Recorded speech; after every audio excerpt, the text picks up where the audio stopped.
हमें किसी के साथ कोई भी कार्य करने से पहले स्वयं उसका अनुभव होना चाहिए, तभी हम उस कार्य को सही तरीके से कर सकते हैं। इस बात को मैं आपको एक कहानी के माध्यम से समझाती हूँ। एक शिष्य स्नातक होकर आश्रम से निकल रहा था। राजा का बेटा था। उसका उस समय दीक्षांत समारोह हो रहा था। राजा स्वयं भी उसमें आया था। राजा ने उससे बहुत प्रश्न पूछे। अन्य आगंतुकों ने भी पूछे। उस राजपुत्र ने सभी के प्रश्नों का सही उत्तर दिया। दीक्षांत समारोह के दिन गुरुजी ने एक छड़ी मंगवाई। सभा में उपस्थित सभी व्यक्ति सोचने लगे, गुरुजी छड़ी क्यों मंगवा रहे हैं? लेकिन किसी में भी पूछने का साहस नहीं था गुरुजी से छड़ी मंगवाने का कारण पूछ सके। छड़ी लाई गई। गुरुजी ने 4-6 छड़ी उस राजपुत्र को जोर से लगाई। कोई गलती नहीं थी, कोई अपराध नहीं हुआ था, किसी प्रश्न का उत्तर गलत नहीं दिया गया, कहीं गुरु की अवहेलना नहीं की गई थी, साथियों से वाद विवाद नहीं हुआ था, कहीं आचरण में कमी नहीं आई थी। फिर भी गुरुजी ने उसे छड़ी से मारा। एक प्रश्न चिन्ह लग गया, लेकिन राजपुत्र ने एक आह तक नहीं भरी।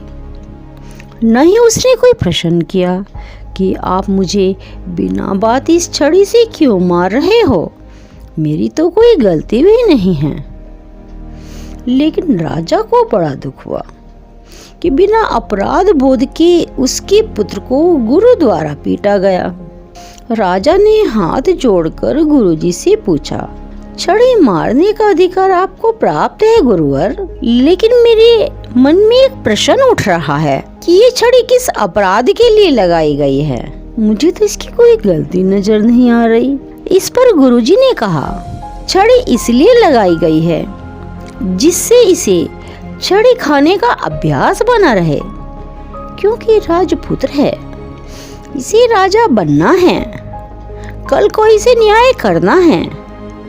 एक गरीब आदमी आता है, एक असमर्थ आदमी आता है, मान लो उससे कोई अपराध हो गया है, उसे दंड देना है। इसने सजा दे दी कि 100 छड़ी इसको चौराहे पर लगाई जाए, तो इसको इस बात का अनुभव होना चाहिए कि छड़ी खाने का दुख क्या होता है। इसे पता होना चाहिए कि छड़ी लगने का दुख असहनीय होता है। बेचारे को पीड़ा होगी, कहीं हड्डी ना टूट जाए, कहीं 100 छड़ी खाकर वह तड़फ तड़फ कर न मर जाए।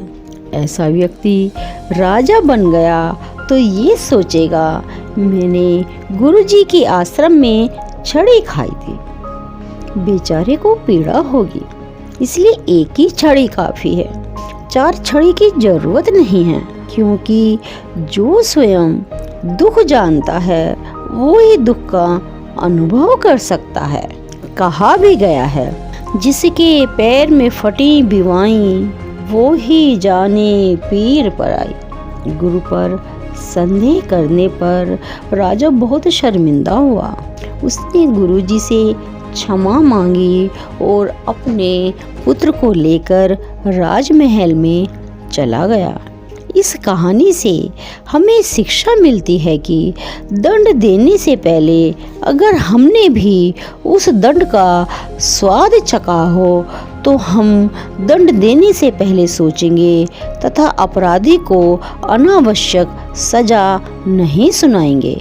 धन्यवाद। अगर आपको मेरी ये स्टोरी पसंद आई हो तो लाइक करें, शेयर करें, वीडियो को सब्सक्राइब करें, बेल आइकॉन को प्रेस करें ताकि आपको नई वीडियो की नोटिफिकेशन मिलती रहे।